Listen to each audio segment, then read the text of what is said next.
We are back with another episode of the Erectile Dysfunction Radio Podcast. Today we are joined by Dr. Angelika Kołomańska. She is a psychologist and a sexologist practicing in Warsaw, Poland. She works with both individuals and couples, helping people to resolve sexual challenges and sexual dysfunction. She is a faculty member at the Department of Psychology and the Clinic of Cognitive Behavioral Therapy and at the University of Social Sciences and Humanities in Warsaw, Poland. Thank you very much for joining us today. Thank you for invitation. I'm very glad to be here with you today. So just to get us started, can you tell us just a little bit about your clinical practice? Tell us just a little bit more about what kind of population do you work with? What kind of problems do you see? Oh, yeah, of course. Thank you for the question. So I'm working with individuals, but also couples and families. I'm working with many kind of sexual dysfunctions such as ED and also more psychological problems like depression, because of course when people coming saying, okay, I have sexual problems, usually it means that it's also about another kind of problems like more mental problems. That's why what I start with usually is make a psychological interview, and then we start with setting goals and find the right way to help. Yeah, in other words, you're saying that a lot of times sexual dysfunction, when it's psychogenic, could have its roots in other psychological challenges like depression, anxiety, and whatnot. So you're saying that the assessment is really kind of looking at both the psychological and the sexological components that might be contributing to that dysfunction. Yes, of course. So I think most of sexological problems have this mental component. So that's why it's so very important that no matter if you a doctor, like physical doctor, or your psychologist or psychotherapist, you should think about both sides. So about somatic health and also psychological health, I think it's very, very important. So, but of course, making good connection with your clients as well. It's big part of good therapy. Good enough. Yes. So if I had to ask you to give our listeners a bit of an overview of your approach, how would you describe how you, I guess, conceptualize and look to help people address and overcome sexual dysfunction? I'm a behavioral cognitive psychotherapist. So I try use cognitive conceptualization just to understand what is the problem. And then we, of course, try change behavior. Sometimes I'm also use ACT, so ACT. It means that I try accept what it's here and now, what we have, what kind of force you have, what kind of feelings and behaviors, and then we turn to values. So we try focus on what you can do actually. So I try engage them to specific behaviors, what can be what are good for them. Yes. And for our listeners, ACT or ACT stands for acceptance and commitment therapy, correct? Exactly. You're right. Okay. So we talk a lot about cognitive therapy, and I think it would be helpful for our listeners if you could expound a little bit more about what a cognitive approach or a cognitive conceptualization means as compared to other approaches to psychotherapy or sex therapy. So when I think about cognitive therapy, I think about thinking.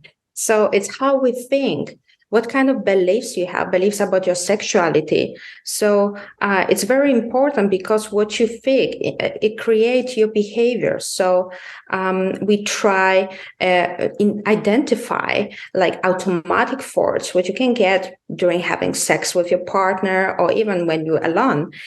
So we try identify and change if they are negative, because of course it's big part of our sexual life. We think something, it's not only about physical contact but also about psychological contact. So how we think about ourselves, our sexuality, our partners, our needs, fantasies, if we can accept ourselves like we are. Yeah. So if I'm understanding you correctly, you're saying that there's the thoughts that we hold on to in our mind. I think they are somewhat layered. Right? We've got the immediate thoughts that we have, but these thoughts also stem from, like, I think what CBT refers to as like our core beliefs, like the things that we actually believe in. And you also mentioned this idea of automatic thoughts, because there really isn't a lot of active energy that we put in to think. We just think. Right? It's an automated process for us. And Exactly. a lot of times we don't even pay attention to or even think to pause and question the thoughts that are going through our mind. If those thoughts are faulty, and or if they're unhelpful, the cognitive approach here would be to figure out how to address some of those thoughts. Is that correct? Yeah. Exactly. So we try identify your core beliefs, but also automatic thoughts. We try analyze it, and then finally we can discuss if it's helpful, how you think. If not, we can change it. So there are many techniques what we can use in sex therapy when we are cognitive behavior psychotherapists. So we can try change your core beliefs, for example, about sexuality or about erection or orgasm. So Like, could you give us an example, let's say, of a automatic thought that somebody might be having, let's say, on the surface level, that might be connected to a very profound core belief down below it, how all of that might be contributing to a sexual dysfunction, like erectile dysfunction? What would be an example of this? yes, of course. So in my practice, I found actually many men with beliefs about erection. So they think that they always should be ready. Like they have automatic force, like I always should be ready. Or men should have erection. Like, but of course, it's not true. Not always, right? So core beliefs related to erection, like I always should be ready, or men without erection, it's not real man. So then we can try work on this. Okay, and would that be a core belief, or would that be just a thought? Actually, both. So sometimes you can see our automatic force as a core beliefs, but not all like automatic force are core beliefs. So it's very important to try discuss with the client what is your core beliefs and what is just force, because we cannot control our force. So sometimes we're thinking so fast. And they are just forced, maybe because our cognition go down when we, for example, very stressed or tired. Yes. So, I mean, I think we're thinking fast all the time. We may not realize it, but our brains are working at pretty fast speeds, a lot of times faster than we can catch those thoughts. Now, kind of shifting over to a little bit of a different topic. I know that attitudes towards mental health and sex therapy have evolved, and I think generally in a positive way, where I think people have become much more open to the role that the mind plays in their lives, the role that it plays in quality of life. And I think we've seen, certainly during the pandemic here in the United States, a significant increase in people who are utilizing mental health services, who are becoming aware of their own mental health and sexual health needs. With that, there certainly continues to be a discrepancy between men and women in terms of their willingness to come to therapy. I'm wondering what your experience has been working with men, across the ocean, and whether they are receptive to therapy. If you see similar discrepancies to what I'm describing between men and women, and like what tends to bring men into the therapy office. Oh, it depends. It's very psychological answer. Sometimes women like they partners, so they recommend them try have sexological like a consultation because they found some issue like sexual issue, or sometimes they just feel so weak and depressed that they don't know what to do. So sometimes like they just try find everything what they can do, what they can how they can help themselves. So if they already try many things and it didn't work, then finally they go to psychotherapist. Yeah, Usually we are the last the last resort. We're the last. yeah. It makes sense because if there's a way to resolve this without having to be overly vulnerable and really kind of like put all your parts out there on the table, so to speak, it makes sense to me that people would want to avoid that process. So a lot of times we are one of the last stops. And certainly if we're able to help, we're the last stop in that process. Now, when it comes to erectile dysfunction, so you mentioned this idea of beliefs and core beliefs.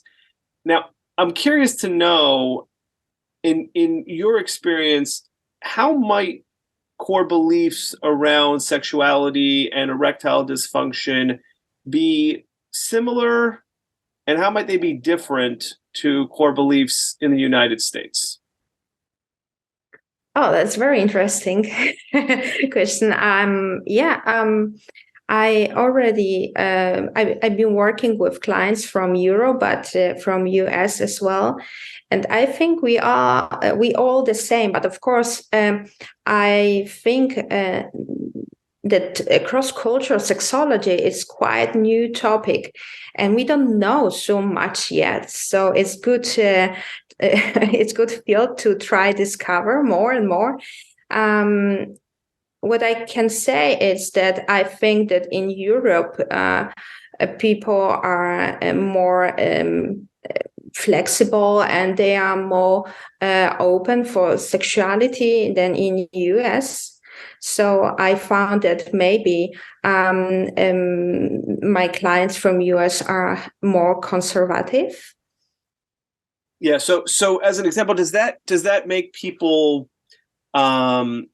more accepting of sexual function challenges? Does that make them have more flexibility in their expectations of themselves? Like, do you find that, because let me kind of back up. I know that many of the people that come to see me, many people that I engage with, that I encounter, find erectile dysfunction in particular to be extremely distressing, extremely distressing. And it can really take people to the brink of mental health crises. I guess I'm kind of curious, like, is that something that you run into as well?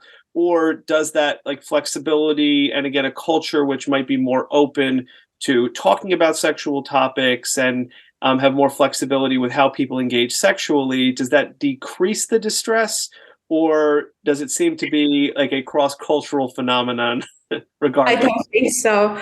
I don't think so. It's just stressful event. I think that just men can have a lot of stress before coming to expert, and that's why I don't think that it's more like you say that it's a phenomenon, and yeah, it doesn't matter if it's men from Europe, US, Australia, on another continent. Yeah. I mean, it's important for our listeners to hear that even when you are open and more expressive and more flexible in your sexuality, it might shift some of the core beliefs. It might change some of the ways that this manifests. But if and when it happens, it can be extremely distressing. Absolutely, yeah.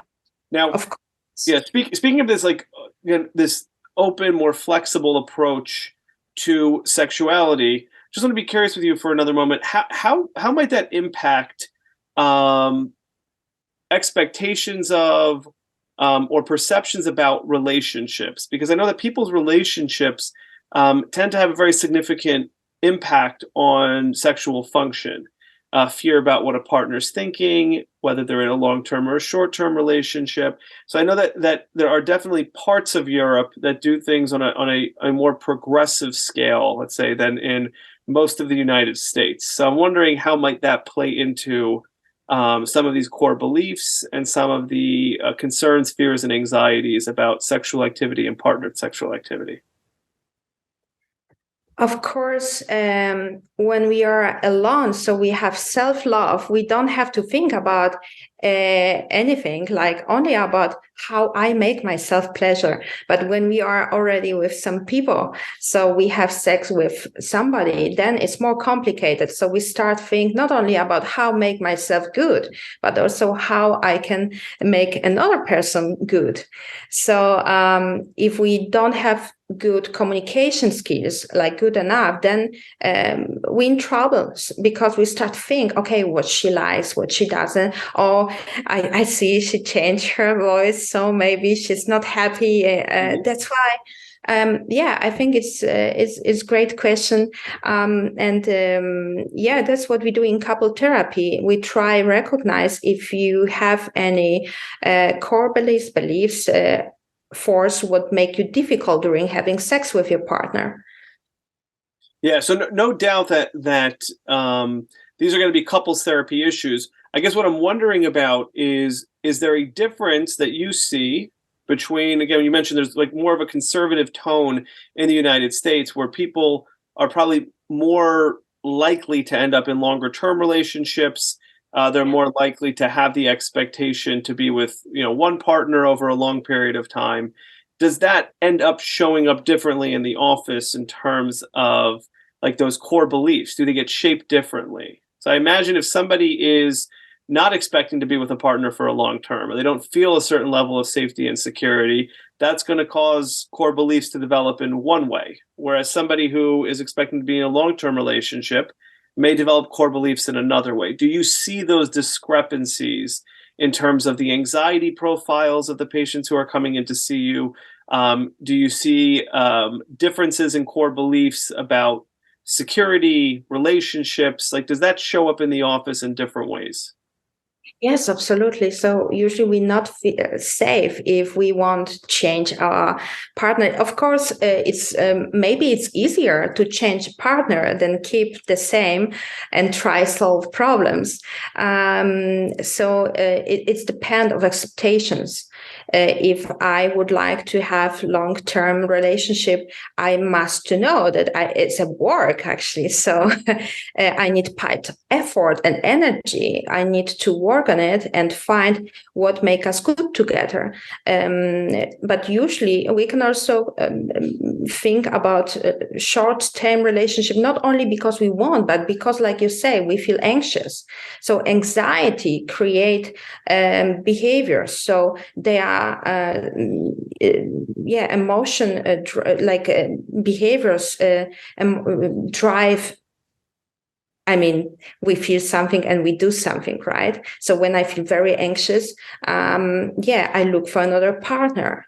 For example, why? Because maybe it's a fear of rejection. So that's why it's easier to find another partner to work on it, because I have too much fear inside. So my anxiety told me that I should find another partner, instead stay with fear. So what we do, we should confront ourselves with the fear. We should expose ourselves for the situation, what would make us anxious. So talk to a partner. That's why I can refer to communication skills. It's very important task. So we need to find something meaningful with our clients. That's why I think that's the key, actually. What is the most meaningful for you? If you really would love to have lovely relationship, long-term relationship, maybe we should find a way that you can get finally, right? Yes. So That's not some really some really excellent points.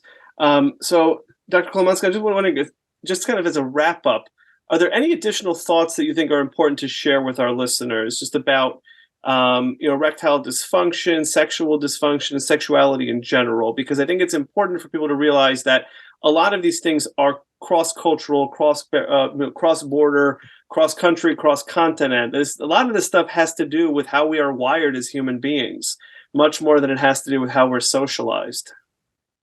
So first of all, we should feel comfortable with our sexuality. So if we have any pain or discomfort, we can think about contact with expert. Why? Because sex should be good enough.